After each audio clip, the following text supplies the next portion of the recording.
నమస్తే, welcome to Magadha news. నేను SS Lakshmi. ఫిబ్రవరి 28న మొదలైన ఇరాన్ అమెరికా యుద్ధం ఏదైతే ఉందో దాని గురించి మగధా న్యూస్ అప్పటి నుంచి అనేక అంశాలని, అనేక వార్ అప్డేట్స్ ని మీ ముందు పెట్టడం జరిగింది. ముఖ్యంగా నెక్స్ట్ 10 రోజుల్లో జరగబోయే పరిస్థితులు, పరిణామాలు ఎలా ఉండబోతున్నాయి, ఏ దేశం ఇందులో ఈ యుద్ధంలో వేలు పెడుతుంది, ఎవరు చేతులు కాల్చుకుంటున్నారు, ఎవరు శత్రువులుగా మారుతున్నారు, ఎవరు మిత్రులుగా మారుతున్నారు, అనేక విషయాలని, జియో పాలిటిక్స్ లో జరుగుతున్న అనేక మార్పులు, చేర్పులు, భారతదేశం వ్యవహరిస్తున్న తీరు, అనేక విషయాలను మొత్తం ఈ యుద్ధం కారణంగా మన తెలుగు వాళ్ళకి ఎంత ఇన్ఫర్మేషన్, ఇంటర్నేషనల్ గా ఇవ్వాల్సినంత ఇన్ఫర్మేషన్ మగధా న్యూస్ ద్వారా మేము ఇవ్వడం జరిగింది. ఈ నేపథ్యంలో ఆనాడు అంటే యుద్ధం మొదలైన తొలినాళ్లలోనే మొదటి 4 రోజుల్లోనే మగధా న్యూస్ ఒక విషయాన్ని చెప్పింది. ఇరాన్ని ఢీకొనడం అంత ఈజీ కాదు. ఇరాన్ చిన్న దేశమే కావచ్చు కానీ ఒక బలమైన దేశం. అమెరికా చెబుతున్నట్టుగా అమెరికా దగ్గర ఉన్న CIA కానీ, FBI కానీ, లేదంటే అమెరికన్ మిలిటరీ ఇండస్ట్రియల్ కాంప్లెక్స్ కానీ ఇవన్నీ కూడా ఒక డొల్లతనాలుగా ఉన్నాయి అన్న విషయాన్ని మనం స్పష్టం చేయడం జరిగింది. రైట్, ఇది ఒకటి. అది ఇన్నాళ్ల తర్వాత బయటపడింది. అలాగే యుద్ధం మొదలైన వారం దగ్గర నుంచే సీజ్ ఫైర్ చేసేయడానికి సిద్ధంగా ఉన్నాం, సీజ్ ఫైర్ కోసం అడుగుతోంది ఇరాన్ అని పదే చెప్పిన ట్రంప్ చివరికి అభాస పాలవక తప్పదు అని మనం చెప్పడం జరిగింది. సీజ్ ఫైర్ అని నోటి నుంచి కూడా అనౌన్స్ చేశారో లేదో కూడా తెలియదు. ఎందుకు అంటే ప్రస్తుతానికి ఇరాన్ అమెరికా మధ్య ఏం జరుగుతుంది అంటే ఎవరు ఏం చెప్పలేరు. ఎందుకు అంటే మేము ఇక్కడ హర్మూజ్ దగ్గర మేము సిద్ధంగానే ఉన్నామంటారు వీళ్ళు, మేము కూడా సిద్ధంగా ఉన్నామంటారు వాళ్ళు, ఇరాన్ వాళ్ళు. కానీ నిజానికి జరుగుతున్నది ఏంటి అంటే అడుగు తీసి ముందుకు వేస్తే గనక ఎక్కడ ఏ బాంబులు పేలుతాయో అర్థం కాక అయోమయంలో సైలెంట్గా ఉంది ప్రస్తుతానికి అమెరికా. ఇరాన్తో అనవసరంగా తలకొరివి తెచ్చి పెట్టుకున్నట్టుగా తయారైంది సమస్య అని ఏం చేయాలో అర్థం కాక డైలమోలో ఉంది. మొత్తానికి అమెరికన్ కాంగ్రెస్ ఈ విషయంలో సైలెంట్గా ఉండమని మోడీకి చెప్పింది. అందుకే ఒక రకమైన సైలెన్స్ కొనసాగుతుంది. బాంబుల మోత దగ్గర నుంచి ఒక రకమైన సైలెన్స్ అనేది ముందుకు వెళుతుంది. ఇదే విషయాన్ని మనం ఆనాడే చెప్పాం. ఇదేమీ జరగదు, యుద్ధం అని ఏదైతే అన్నారో ఇక్కడేదో ఇద్దరి మధ్య సెటిల్ అవుతుంది అని మాట్లాడారో, ఎందుకంటే ఇరాన్ అంత బలంగా ఉంది. తాను ఏదైతే డిమాండ్స్ని అమెరికా ముందు పెట్టిందో ఆ విషయాల పట్ల అంతే బలంగా ఉంది. కాబట్టి ఖచ్చితంగా ఇరాన్ని తల వంచడం అనేది అమెరికా వల్ల కాదు అని మనం చెప్పడం జరిగింది.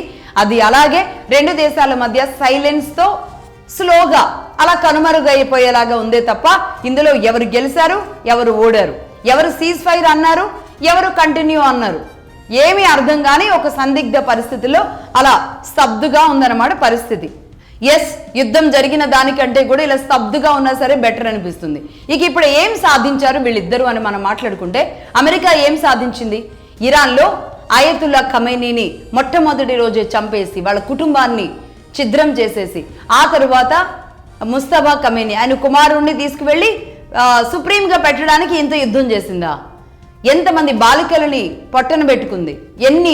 ఎన్ని మొత్తం ఇన్ఫ్రాస్ట్రక్చర్స్ అన్ని ఎలా కూలిపోయాయి? ముఖ్యంగా వాళ్ళ నిర్మాణాలు కానీ, లేదంటే ఇరాన్లో ఉన్న నగరాలు కానీ, మొత్తం వాళ్ళు సృష్టించుకున్న సంపద ఏదైతే ఉందో వాటన్నిటినీ కూడా ఇబ్బంది పెట్టి దాడులు చేసి కొలాప్స్ చేసింది. సరే, ఇరాన్ తన పని తాను చేసుకుంటూ వెళుతోంది, అది వేరే విషయం. బట్ అమెరికా ఏం సాధించింది అంటే ఒక అన్రెస్ట్ క్రియేట్ చేసింది, అక్కడ ఒక అలజడి సృష్టించింది.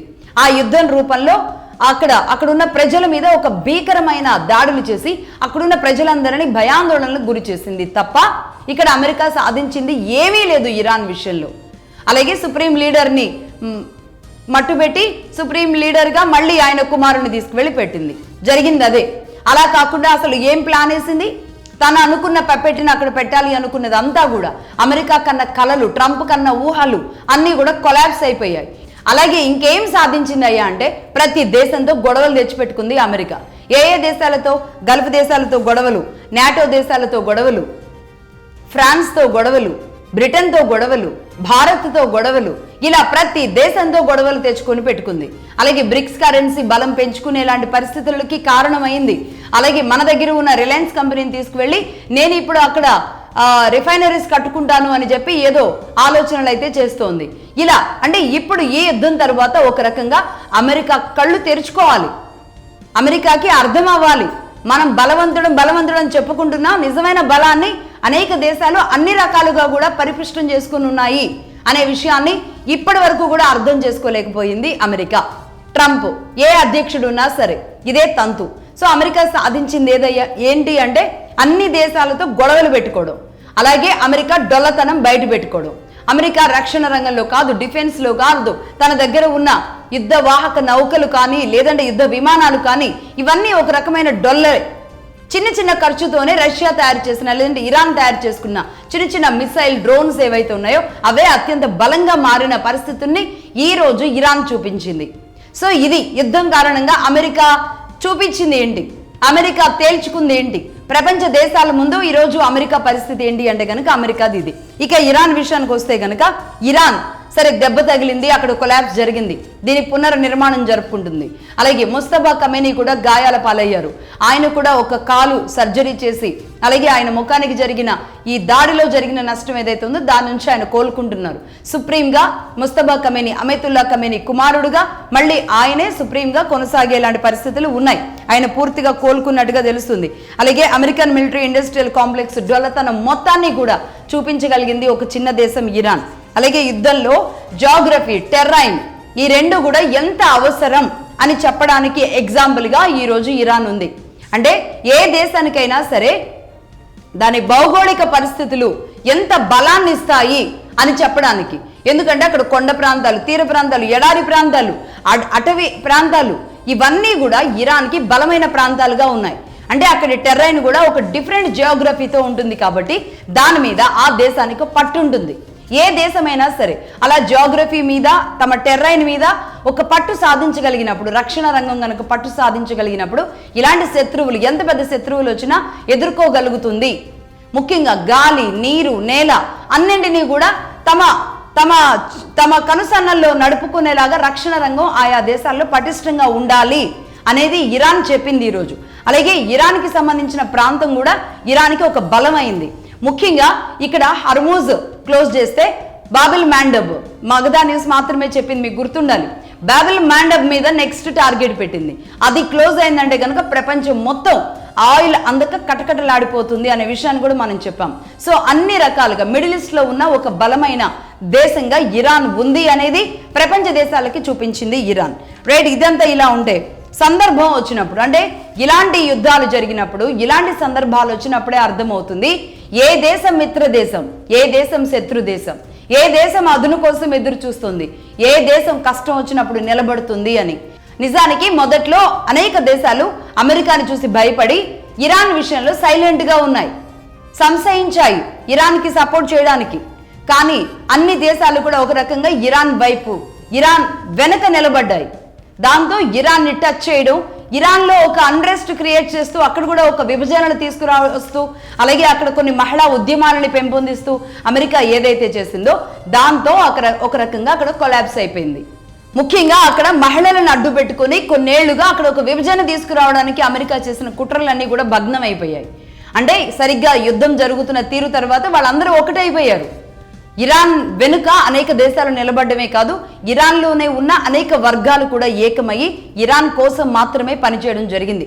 ఇక అలాగే ఆ పక్కన ఉన్న మిగతా దేశాలన్నీ కూడా మిడిల్ ఈస్ట్లో ఉన్న అనేక దేశాలు, లిబియా కానీ లేదంటే ఆఫ్ఘనిస్తాన్ కానీ వీళ్ళందరూ కూడా ఒక రకంగా ఇరాన్కి మద్దతు ఇవ్వడానికి రంగంలోకి దిగడంతో అమెరికా వల్ల కాలేదు. సో ఇది అమెరికా అండ్ ఇరాన్ మధ్య ఏం సాధించారయ్యా అంటే జరిగింది ఇది ఒకసారి మనం గుర్తు చేసుకుంటున్నాం.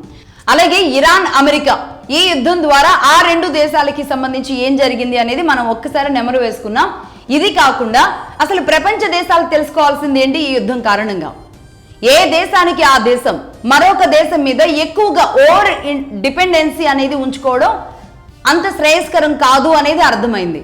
అది ఆయిల్ కానీ, గ్యాస్ కానీ, ఇంకే వస్తువులైనా సరే పూర్తిగా మరొక దేశం మీద ఎక్కువగా ఆధారపడడం వల్ల జరిగే నష్టాలు చాలా తీవ్రంగా ఉంటాయి.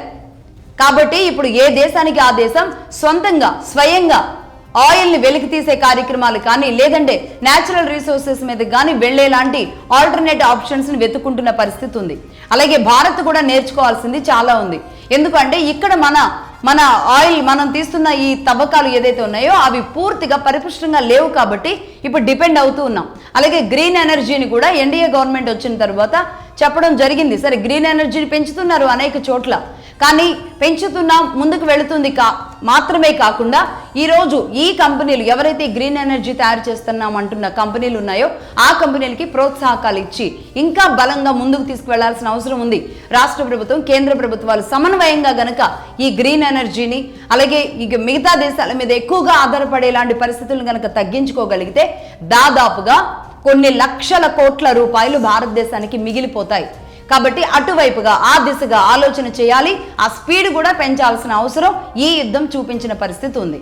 రైట్, ఇదంతా ఇలా ఉంటే ఇక అమెరికాలో ఏం జరుగుతుంది ప్రస్తుతానికి, ట్రంప్ గారు ఏం చేస్తున్నారు ప్రస్తుతానికి, ఈ విషయం తెలుసుకోవాలని అందరూ ఆశపడుతున్న తరుణంలో మొన్ననే ఆయన ఒక బ్రేకింగ్ న్యూస్ ఇచ్చారు, ఒక బాంబు లాంటి వార్త ఇచ్చారు.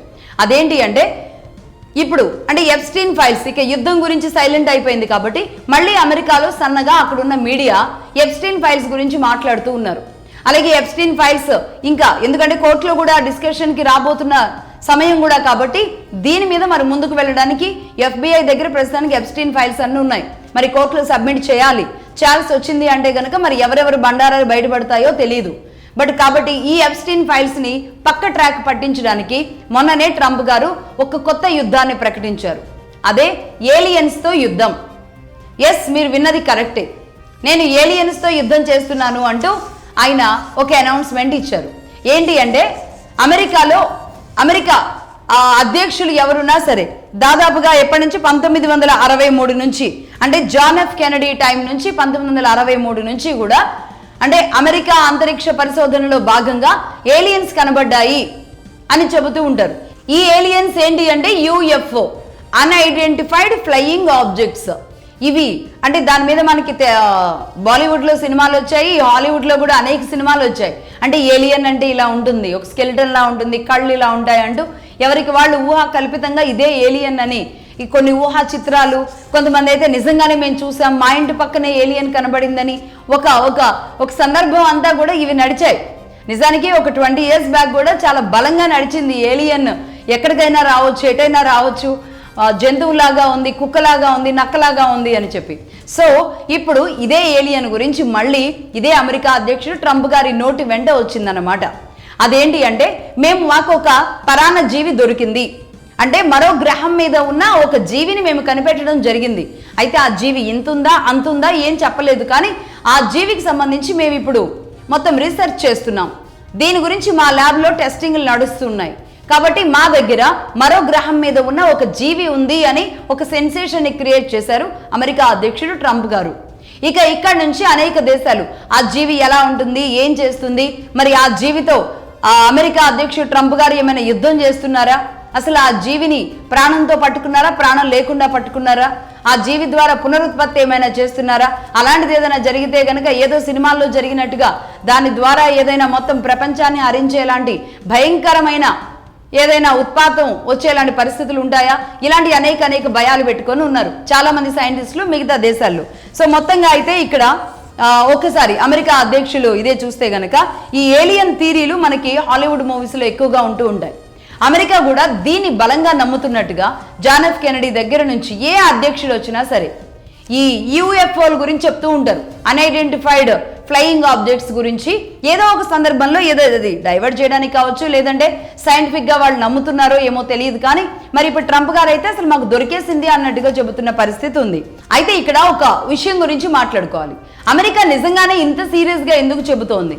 దాదాపుగా ఒక 40 ఏళ్లుగా అమెరికా ఏరియా 51 అనే ప్రాంతంలో, ఏరియా 51 నెవడా డిజర్ట్ ఉంటుంది, అక్కడ దాదాపుగా కొన్ని వేల ఎకరాల్లో CIA and air force and NASA సైంటిస్టులు వీళ్ళు మాత్రమే లోపలికి వెళ్తారు, బయటకు వస్తూ ఉంటారు.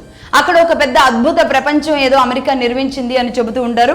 అదే ఏరియా 51 నెవడా డిజర్ట్ దగ్గర కొన్ని వేల ఎకరాలు, దాదాపుగా ఒక 1000 ఎకరాల స్థలంలో అక్కడ ల్యాబులు పెట్టి ఈ పరాన్న జీవులు అంటే మిగతా గ్రహాల మీద నుంచి వచ్చిన ఏలియన్స్కి సంబంధించి అత్యద్భుతమైన అతి పెద్ద సైంటిఫిక్ రీసెర్చ్ అనేది జరుగుతోంది అని అమెరికా స్పష్టం చేస్తూ ఉన్న నేపథ్యంలో మరి అది నిజంగానే దొరికిందా లేదా అనేది ఎక్కడా కూడా స్పష్టత లేని పరిస్థితి. నార్మల్గా భూమి మీద ఉన్న జీవరాశి ఏదైతే ఉంటుందో అంటే భూమి మీద మాత్రం కాకుండా అది ఏ గ్రహం మీదైనా సరే, మొత్తం మనకు తెలిసిన గ్రహాలన్నింటిలో కూడా ఏ గ్రహం మీదైనా ప్రాణంతో ఉన్న ఒక్క జీవిని పట్టుకున్నా సరే ఒక రకంగా ఆ దేశం సక్సెస్ అయినట్టే.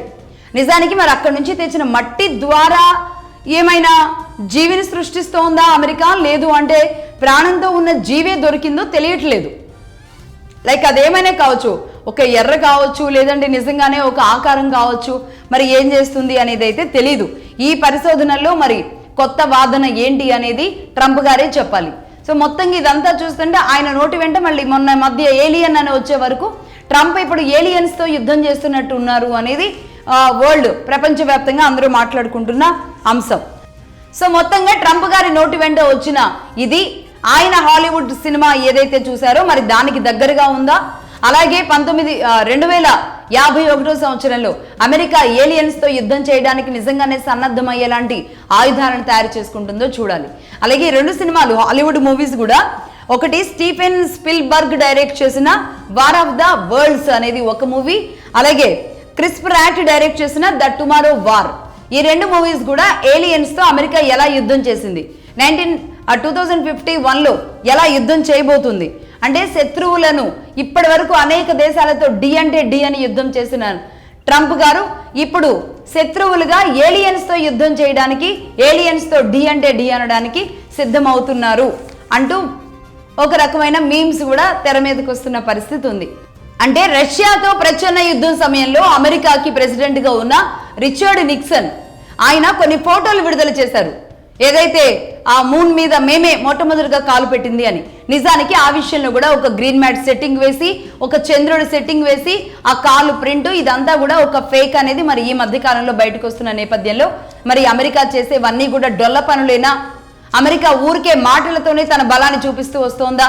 ఎందుకంటే నేను ఇంతకు ముందు చెప్పినట్లుగా మొత్తం అమెరికా మిలిటరీ ఇండస్ట్రియల్ కాంప్లెక్స్ కానీ, సిఐఏ కానీ, ఎఫ్బిఐలో స్పైలు ఉండడం కానీ, ఇరాన్ పెట్టుకున్న స్పైలు, రష్యా పెట్టిన స్పైలు కూడా అమెరికా ఎఫ్బిఐలో ఉన్నారు అంటే నేనే అందరినీ కాపాడుతున్నా అని చెప్పే అమెరికా అనేక రకాలుగా ఇప్పుడు ఏలియన్స్తో యుద్ధం, అలాగే మూన్ విషయంలో, చంద్రుడి విషయంలో ఎవరైతే నీల్ ఆర్మ్స్ట్రాంగ్ కాలు అని చెప్పేసి ఆయనే హైలైట్ చేసుకుంటూ వచ్చిన విధానం, ఇవన్నీ కూడా అమెరికా అధ్యక్షులు ఆడే అభూత కల్పనలు అనేవి ఒక్కొక్కటి తెర మీదకి వస్తున్న పరిస్థితి ఉంది. Right, that's all for now. మరిన్ని డీటెయిల్స్తో మళ్ళీ కలుద్దాం. చూస్తూనే ఉండండి మగధా న్యూస్.